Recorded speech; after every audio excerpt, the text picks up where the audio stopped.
أعوذ بالله من الشيطان الرجيم. بسم الله الرحمن الرحيم. ودت طائفة من أهل الكتاب لو يضلونكم وما يضلون إلا أنفسهم وما يشعرون.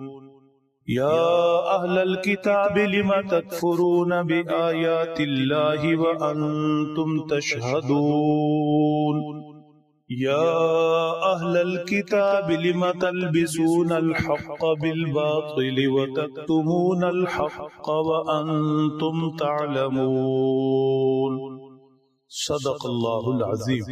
گزشتہ چند آیات میں واضح کیا گیا یہود و نصارہ مشرکین کوئی اور سوائے مسلمانوں کے سیدنا حضرت ابراہیم علیہ السلام کے نام لیوا ہونے کا حقدار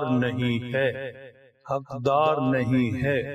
ابراہیمی اگر کوئی ہے تو وہ امت مسلمہ کا ایک فرد ہے.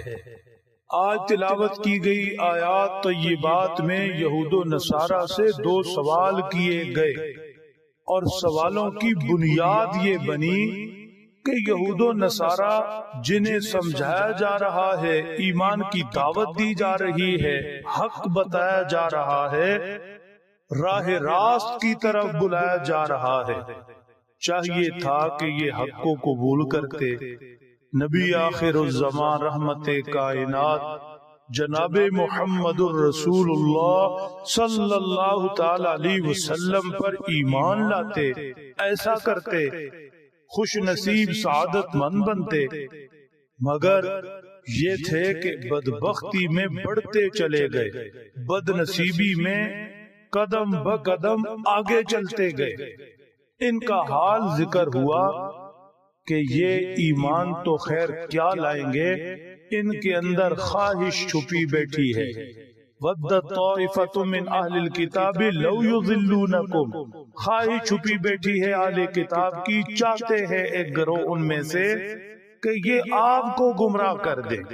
یعنی حد ہو گئی کہ بجائے اس کے کہ حق قبول کرے، خواہش پالے بیٹھے ہیں کہ آپ جو بیان کر رہے ہیں حق، آپ اس سے پیچھے ہٹ جائے اور آپ کو یہ الیاذ باللہ نعوذ باللہ گمراہ کر کے دین اسلام سے برگشتہ کر دیں. ارشاد فرمایا وما یضلون الا انفسهم وما یشعرون.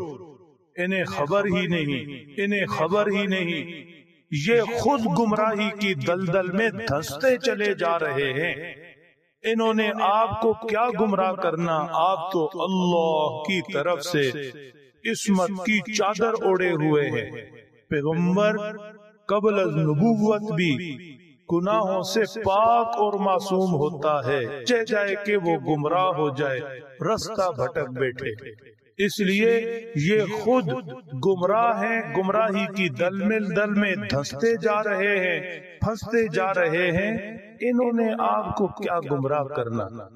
ایمان والے بھی اپنے ایمان پر، صحابہ کرام بھی اپنے اسلام پر اتنے مضبوط ہیں کہ اللہ جل شانہ نے ان الذین قالوا ربنا اللہ ثم استقاموا کی آیتیں ان کی شانوں میں نازل کی.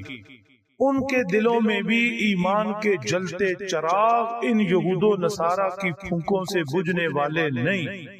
تو پھر اللہ کے محبوب پیغمبر صلی اللہ علیہ وسلم کے متعلق سوچنا کہ انہیں یہ گمراہ کر دیں گے، رستے سے ہٹا دیں گے، کتنی بڑی حماقت ہے، بے وقوفی ہے. فرمایا ان کی یہ حسرتیں اور ان کی یہ خواہشیں اور ان کی یہ کاوشیں خود ان کے اپنے حق میں مزید گمراہی کا باعث بنیں گی. اب وہ سوالات دیکھ لیجئے. ارشاد فرمایا یا اہل الکتاب لم تکفرون بآیات اللہ وانتم تشہدون. اے اہل کتاب کیا ہوا تمہیں، تم تو تورات کو مانتے ہو، حضور صلی اللہ علیہ وسلم کے متعلق صاف بشارات جس میں موجود، علامات جس میں موجود، نجی محفلوں میں تم اس کی گواہی بھی دیتے ہو، تو پھر کفر کا یہ رستہ کیوں اپنا رکھا ہے؟ کیوں انکار کر رہے ہو اللہ کے آخری نبی صلی اللہ علیہ وسلم کی رسالت کا، ان پر اترنے والی وحی کا، اللہ کی کتاب قرآن پاک کا؟ پھر یہ بھی تو سوچو کہ قرآن پاک پچھلی کتابوں تورات سمیت کی تصدیق کر رہا، انجیل کی تصدیق کر رہا، تو اب قرآن جو ان کی تصدیق کر رہا، قرآن کا انکار تو تورات و انجیل کا انکار ہوا۔ عقل نہیں ہے؟ کیا تم قرآن کا انکار کر کے تورات و انجیل کا بھی انکار کر رہے ہو؟ سوچتے نہیں ہو؟ دوسرا سوال یہ کیا، یا اہل الکتاب لم تلبسون الحق بالباطل وتکتمون الحق وانتم تعلمون، اے اہل کتاب یہود و نصارہ، حق و باطل کو کیوں ملاتے ہو؟ حق و باطل کو کیوں ملاتے ہو؟ کیوں گڈمڈ کرتے ہو؟ تورات کے احکامات، انجیل کے احکامات کو دنیاوی مفاد کی خاطر کیوں بدلتے ہو؟ کیوں حق کو چھپاتے ہو؟ اللہ کے آخری نبی جناب محمد الرسول اللہ صلی اللہ تعالی علیہ وسلم کے متعلق جو بشارات، جو علامات تورات و انجیل میں موجود ہیں، کیوں اپنے لوگوں کو، ماتحتوں کو نہیں بتاتے؟ کیوں غلط بیانیوں سے کام لیتے ہو؟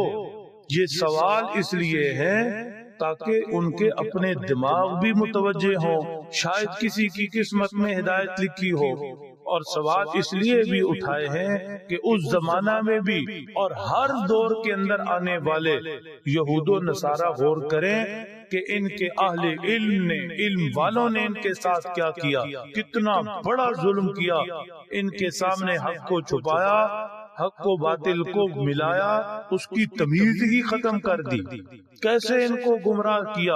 اہل ایمان بھی سوچیں کہ یہود و نصارہ کا تو کام ہی ہے کہ ہدایت والوں کو بھی گمراہی کی طرف کھینچنا، اس لیے بچ کر رہیں، محتاط رہیں۔